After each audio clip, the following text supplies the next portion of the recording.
کوئی حاجت ہے، نسبت مصطفیٰ سے۔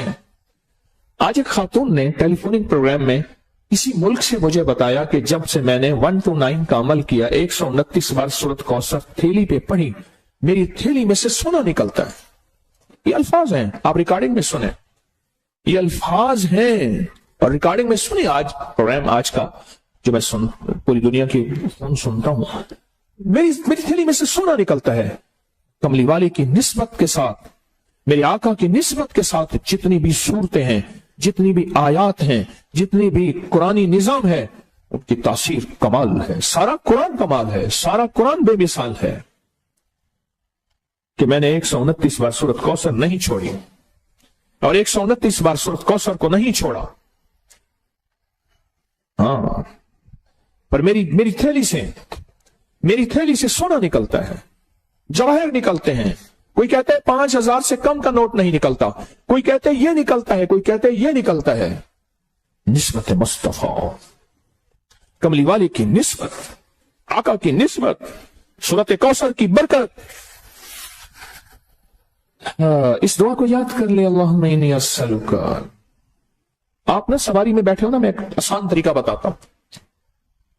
کئی سفر میں ہیں، کئی سواری میں ہیں، کہیں ہیں، نفل سفر سواری میں آپ پڑھ سکتے ہیں، نفل سفر سواری میں پڑھ سکتے ہیں۔ اس کے لیے قیام فرض نہیں، قیام فرض نہیں، اس کے لیے قبلہ رخ کا ہونا فرض نہیں، یہ بتا دوں آپ کو۔ کہیں گاڑی سواری میں آپ بیٹھے ہوئے ہیں، آپ ٹھیک خود ڈرائیونگ کر رہے ہیں، پھر نہیں، توجہ ڈرائیونگ کی طرف ہو۔ آپ نفل پڑھ رہے ہیں، نفل پڑھتے ہوئے آپ وہیں پڑھیں، اور اس دعا کو نفل پڑھ کے دو، پھر اس دعا کو موبائل پہ لے کے، کاغذ پہ لے کے، یا سینے کے اندر کی پرتوں پہ اس دعا کو گڑ گڑا کے پڑھنا شروع کر دیں، اور اللہ سے ایک بات کہیں، مولا پردیسی کے ساتھ تیرے وعدے اور ہوتے ہیں۔ اٹھاؤ پردیسی ہاتھ، کتنے ہاتھ پردیسیوں کے ہیں؟ او ہو واہ مولا، اب دیکھ، اب تو کرم کر دے مولا، تو جانتا ہے پردیسیوں کے ساتھ تیرے وعدے اور ہیں۔ کلمے کے بعد سب سے اہم ترین چیز نماز ہے، تو نے پردیسیوں پہ وہی عادی کر دی۔ تو کہتا ہے پردیسی اگر تو تہجد نہیں پڑھتا تو کوئی حرج نہیں، تو سنت نفل نہیں پڑھتا تو کوئی حرج نہیں، تو 4 ہے 2 پڑھ لے، میں راضی بھی ہوں، خوش بھی ہوں، اور تو اگر 2 کی جگہ 4 پڑھ لے میں خود ناراض ہو جاؤں گا۔ میں رعایتیں دیتا ہوں تو سختیاں مانگتا ہے۔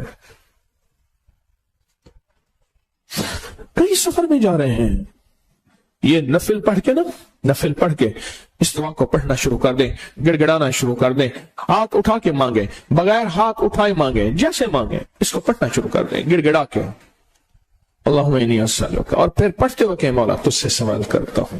اور میں نے یاد ہے ایک بات آپ سے پہلے بھی کہی، آج بھی کہہ رہا ہوں، جن دعاؤں سے پہلے اللہم آتا ہے اور ربنا آتا ہے، ان کی قبولیت آخری درجے کے کمالات کو چھوتی ہے۔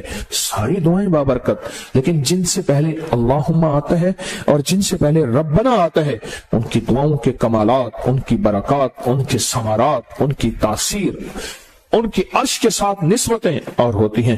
اللہم انی اسألک وتوجہ الیک، تیری طرف میری توجہ ہے، نبی الرحمہ، انی اسألک وتوجہ الیک بنبی، اللہم انی اسألک وتوجہ الیک بنبینا محمد، بنبینا محمد صلی اللہ علیہ وسلم، نبی الرحمہ یا محمد انی۔ اس دعا کو پڑھیں اپنے مسائل کے لیے، اس دعا کو پڑھیں اپنی زندگی کے لیے۔ اور ایک میں عجیب بات بتاؤں، یہ دعا مسجد نبی تک نہیں ہے۔ اگر مسجد نبی تک کے سارے عمل ہوتے تو پھر ساری دنیا جا کے مسجد نبی میں عمل کرتی۔ میرے آقا کا فیض بر و بحر میں ہے، زمین و آسمان میں ہے، ہر پل ہر سانس میں ہے، ہر لمحہ ہر لہجہ میں ہے۔ میں ایک آبدوز کے اندر تھا، آبدوز، تو میں نے آبدوز سے اس بندے سے پوچھا، میں نے کہا نماز، اس دن ہم اس کے اندر ہی نماز پڑھ لیتے ہیں۔ میں کہا مولا تو نے کیسا عجب نظام بنایا، کیسا عجب نظام بنا۔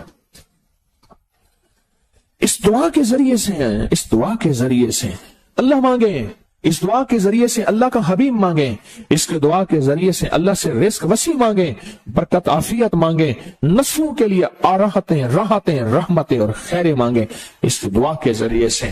یہ میں آپ کو خصوصی دعا دی تھی، پہلے عرض کی تھی، آج یاد دہانی کے طور پہ عرض کر رہا ہوں۔